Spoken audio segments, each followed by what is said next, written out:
All right, let's break down one of the most important, but maybe one of the most confusing parts of the internet, the IP address. If you stick with me, I promise that by the end of this, you're going to see your own home network in a whole new way. And you know what? That is not an exaggeration at all.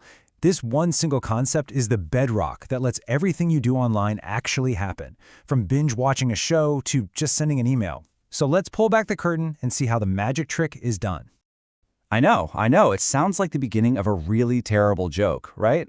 But the answer is actually pretty simple. If it wants to connect to the internet, it needs an IP address. Yep, even your smart toilet. It's the secret pass that lets them all communicate. The easiest way to think about it is this. It's basically a phone number for your device, right? You need a phone number to call someone, and, well, your computer needs an IP address to find and talk to your printer, or for your laptop to connect to YouTube. It's that fundamental. But here's the thing. An IP address never works alone. It doesn't roll solo. It's part of a team. And to really get what's going on, you have to meet its two best friends, Mr. Subnet Mask and Miss Default Gateway. We're about to see how this whole crew works together. Okay, let's make this real for a second. Go ahead, try this on whatever device you're watching this on. Find that string of numbers. See it? That right there, that's your digital address. That's your unique ID on your home network at this very moment. So you're looking at that number and you're probably thinking, wait, I didn't type that in. It didn't come in the box with the device. So how did my machine get this specific address? Did it just fall out of the sky? Well, kinda. You know that little box with the blinking lights in the corner of your room? That is the unsung hero of our story. I want you to think of your router as the Oprah of IP addresses. The second a new device shows up asking to connect, she is there waiting. Now, the technical name for this magic is DHCP, but honestly, all you really need to remember is that Oprah is in charge. She's just shouting, "You get an IP address, and you get an IP address. Everybody gets an IP address." So Oprah is super generous, but she's not just pulling these numbers out of thin air. She has a rulebook she has to follow. And that rulebook is provided by our first best friend, Mr. Subnet Mask. He's the one who sets the pattern for all the addresses. If you looked up your address earlier, you saw both of these numbers. They're designed to be read together. They actually hold a secret code that defines your entire network, and I'm about to show you a super simple hack to crack it. Okay, here's part one of the hack. Look at the Subnet Mask. Anywhere you see a 255, it locks the number directly above it in the IP address.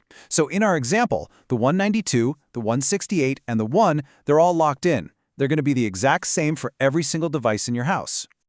And you guessed it, here's the other half of the code. Wherever you see a 0, it unlocks the number above it. This last number is the unique part. This is the piece that's going to be different for your phone, your laptop, and yeah, your smart toilet. This leads us to the best analogy for all of this, your actual home address. I want you to think of that locked part, the 192.168.1, as your street name. Every single device on your network lives on 192.168.1 street. And that unlocked part? Well, that's just the house number. So your laptop might be number 4, your phone is number 5, and so on. See? Same street, different house numbers. It's really that simple. Now, because of this, talking to other devices inside your house is easy. When your computer wants to print something, it sees the printer has the same street name. It's like walking next door and handing your neighbor a letter directly. No post office required. But what happens when you want to connect to something that isn't on your street? I mean, Netflix.com definitely doesn't live on 192.168.1 street. It's in a completely different city, probably a different country.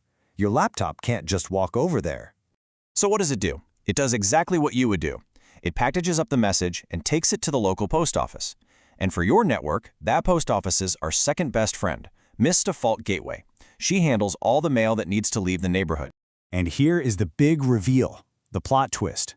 Miss Default Gateway, the post office, is your router. That's right, it's Oprah. The same device that's handing out all the addresses is also the one handling all the mail. It's a one-woman show. Okay, quick pop quiz. Based on everything we just learned, looking at a typical home network where that last number is unlocked, how many different devices do you think you can connect? Remember, that number can be anything from 0 to 255. What do you think? If you said 256, that is a fantastic guess. It's totally logical. The range from 0 to 255 gives us 256 total possibilities. But, like with most things in tech, there are a couple of little catches. So, there are a few special addresses you just can't use. The very first one, the one ending in 0, is the network address. Think of it like the sign at the entrance to your street. It names the street, but nobody can live there. The very last one, ending in 255, is the broadcast address. That's like a megaphone for shouting at every house at once. And of course, Oprah needs her own house number to do her job, so that's 3 we can't hand out. Which means the correct answer is 253. That's how many unique devices, your phones, your laptops, your watches, your toilets, you can have on a standard home network. Hey, if you followed that logic, you're pretty much a pro at this now. So, let's put it all together one last time. Here is your networking dream team. You've got the IP address, which is your digital ID.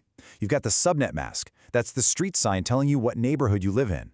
And you've got the default gateway, our friend Oprah, who's also the post office connecting you to the rest of the world.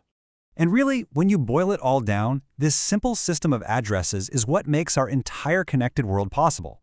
Every single time you click a button, tap your screen, or stream a movie, this elegant little dance of numbers is happening silently in the background.